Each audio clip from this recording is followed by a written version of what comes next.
The secret mountain forest has a grisly record of 33-0. Today's story is about a rugged 86-year-old man who decides to head off into the wilderness to try to do something that nobody else before him had ever been able to do. In fact, some... Yours is yours, what is mine is mine. On an early morning in August of 1931, an 86-year-old man carrying a massive backpack limped into a supply store in the tiny town of Alvin, British Columbia, Canada. This man's name was Robert Brown, but everyone knew him as Volcanic, because decades earlier he had discovered a gold mine in Volcanic City, Canada. Volcanic had actually made his living as a gold prospector, and he had been so good at it that he had been able to retire early. And so these days, as an 86-year-old man, he pretty much got to do whatever he wanted, whenever he wanted. And so inside of the supply store, the young man at the cash register smiled at Volcanic and offered to let him keep his backpack at the front of the store while Volcanic shopped. And Volcanic kind of scowled back at him. I mean, he took offense to this. He knew how he must look to this clerk. I mean, Volcanic was old, short, super skinny, and he dragged his left foot when he walked. And so he figured, this kid must think he's weak. And Volcanic hated that. He did not think he was weak. And so he said to the guy, "No, I can carry my bag myself, thank you very much." Then to show... Hey, buddy, that's just called having an ego, man. Just let him look after you. Bro, if somebody asked me to look after my bag whilst I shop, I'd be like, hell yeah, bro. Hell yeah. Show the clerk there was more to him than met the eye, Volcanic flashed this big grin, revealing this gaudy, enormous set of gold teeth that he had bought when he had struck it rich in Volcanic City. And after seeing these ridiculous gold teeth, the clerk looked very taken aback, which was exactly what Volcanic wanted. Satisfied, Volcanic limped past the cash register and the clerk towards the back of the store, where he picked up some cooking supplies, ammo for his shotgun. Yo, the shopkeeper probably thought he was a drug dealer or something. Some old ass man with like fresh grills, like just golden teeth, mate.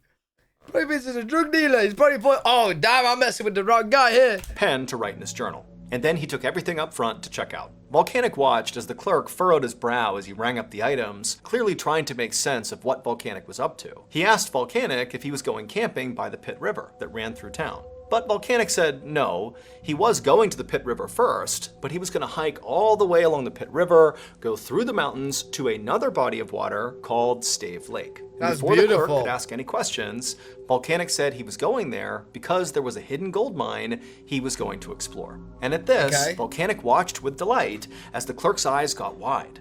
Volcanic knew most people, especially in this area, thought this gold mine was a total myth. And sure enough, when the clerk recovered from his surprise, he said to Volcanic, like, hey, you really ought to reconsider going there. The clerk said he had seen plenty of people come through his shop on the way out to go try to find this mine, but nobody ever came back saying they had found it. In fact, he said that some of these people didn't come back at all. Hey, well, listen, bro. Listen, you're talking to the man, the legend.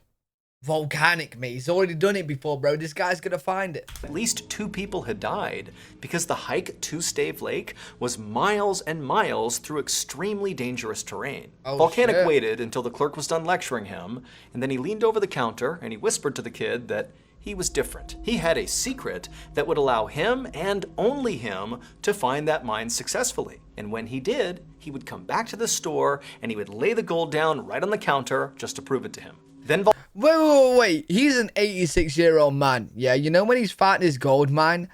It's not Minecraft, bro. You're not just going to pickaxe it. You know what I mean? Or is he? How's he going to get the gold? How's he going to get the gold? You know what I'm saying? Like, he's going to go and find it. What's his plan? Do you know what I mean? What's his plan? How's he going to get it? How's he going to extract it? Volcanic left a handful of cash on the counter, he gathered up his supplies, flashed one more gold-toothed smile, and then made his way out the door. A few hours later, Volcanic hiked uphill along the rocky banks of the Pit River. He'd only covered about 5 miles so far, because after all, he was 86 with a bum left foot, and so he moved pretty slowly these days.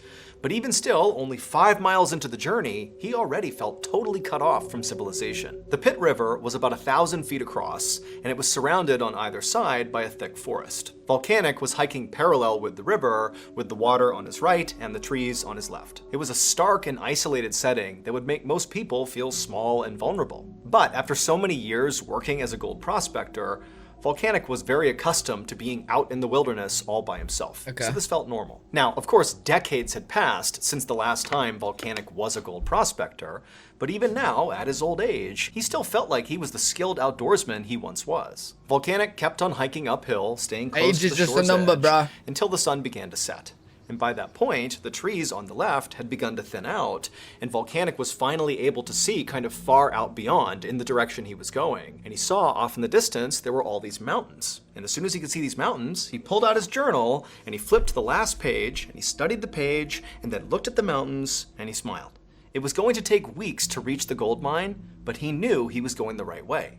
Because on that last page of his journal was a map. This map was the Yo, chat. Surely, like, if there was actually a gold mine here, wouldn't some big company already have found it?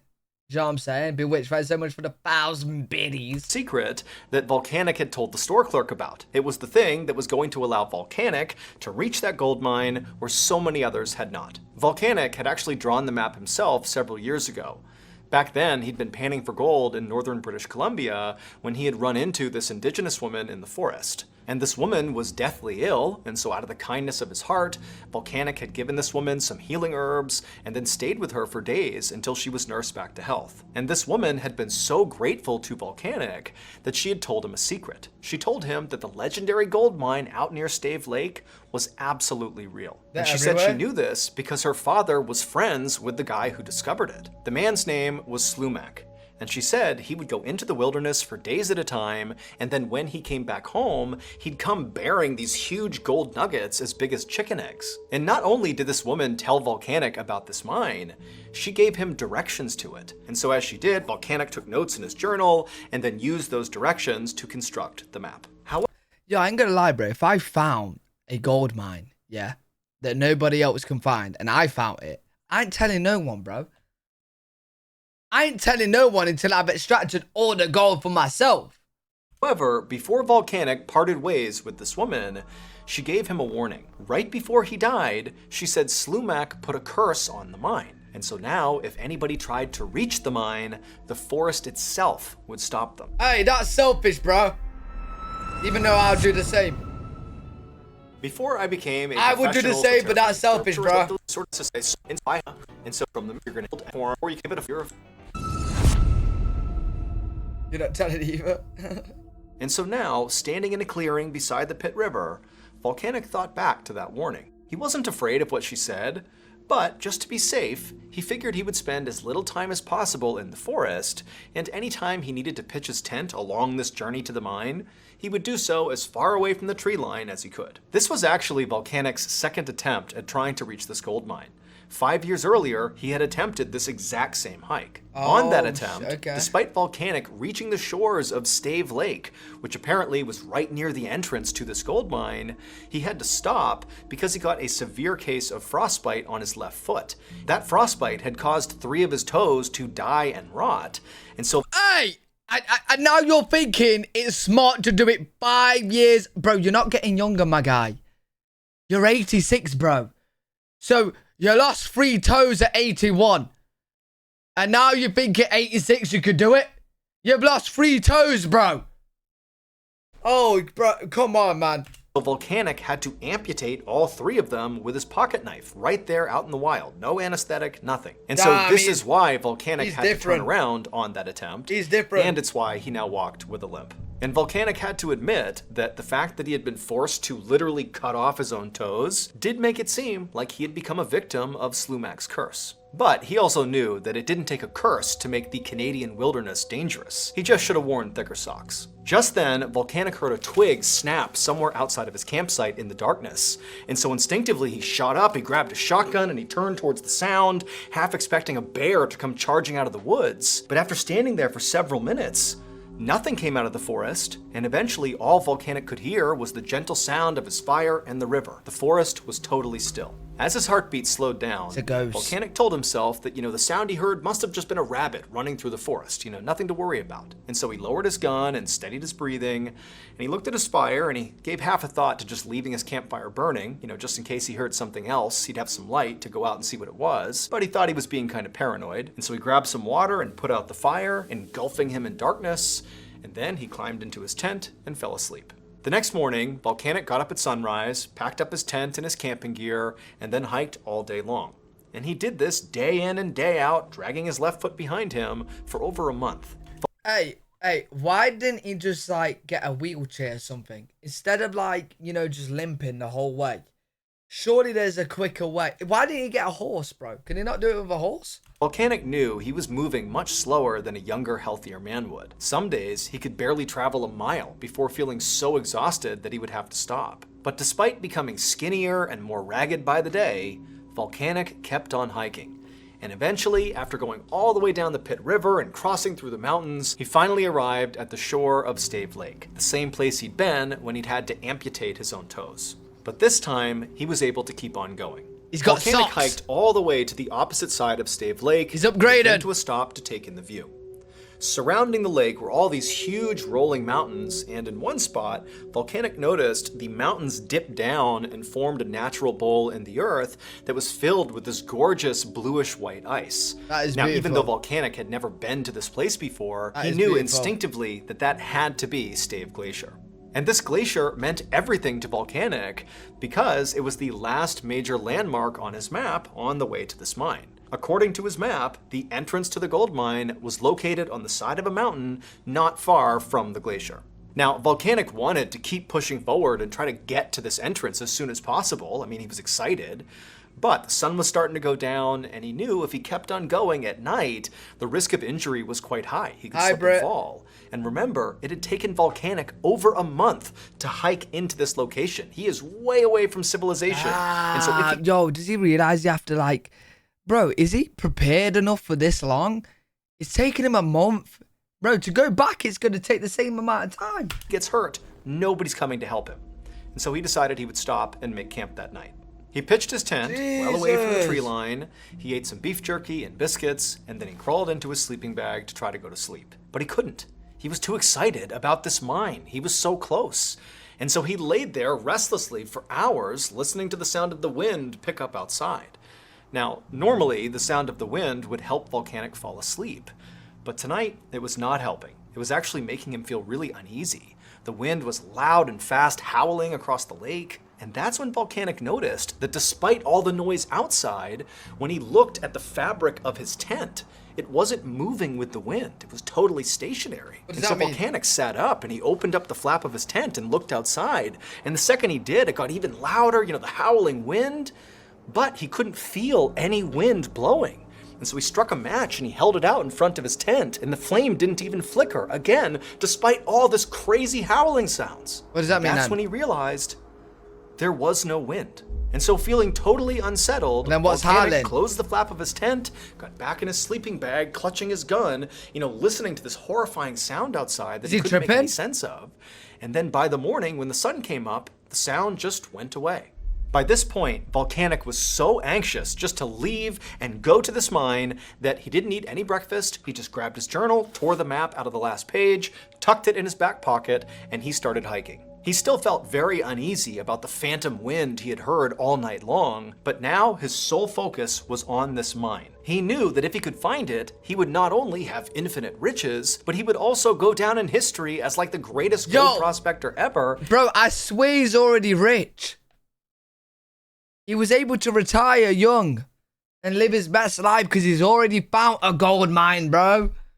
Why are you doing this at 84 years old? 86 or what? 86, isn't he? He's 86. Infinite riches, but he would also go down in history as the greatest gold prospector ever, And on top of that, on the way back out again, he could stop at that supply store and drop some gold on the counter and rub it in that clerk's face, just like he said he would. Yeah, it was Volcanic just made his way first towards the glacier and then up the side of a mountain. He dodged tree limbs and climbed over boulders, all the while dragging his left foot on the ground. And then finally, up ahead, he saw this dark hole on the side of a mountain, and it looked like the entrance to a cave. Now, Volcanic could not see very far into that cave, but he was certain the gold mine had to be inside of there. And so with a rush of excitement, he made his way up to the dark entryway, and he stepped inside. This is bad. 2 months later, on November 2nd, 1931, that store clerk back in Alvin looked out the front window of his store and watched the snow begin to fall. A blizzard was coming in, and all this clerk could think about was that strange old man with the gold teeth who had wandered off into the wilderness 3 months earlier. Yikes. Now, the old man had told the clerk that he would stop by the store on his way out to prove he had found the gold. However, the man had not returned. And so the clerk wasn't sure if that was because, he was too embarrassed because he hadn't found the mine, or if maybe he had gotten stuck out in the wilderness. But either way, the clerk just had a bad feeling that, something bad could have happened to that guy. And so just to play it safe, the clerk grabbed his jacket, he left the store, and he went to go find the local game warden to tell him what was going on. 3 weeks later, that same game warden trudged through knee-high snow at the edge of Stave Lake. Even though he and his search party were much younger and healthier than Volcanic, it had still taken them weeks to arrive here, mostly because of the blizzard. But in all— Wait, you're telling me they're gonna trek weeks and weeks to find one guy that they don't know if they'll find?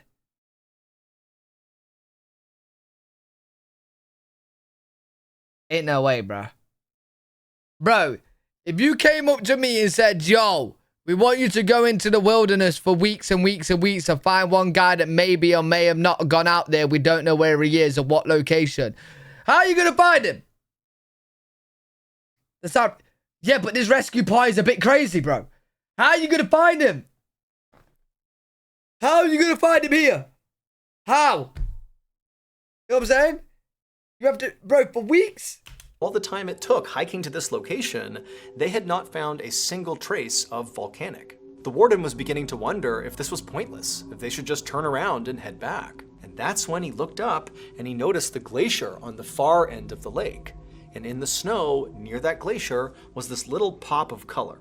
The warden pointed it out to his men, and they all began running towards it. And as they got closer, they realized what this thing was a tent that had collapsed under the snow. And then once they actually reached the tent, they shoveled off all the snow and sort of popped it back up, and they looked inside. But Volcanic was not in there.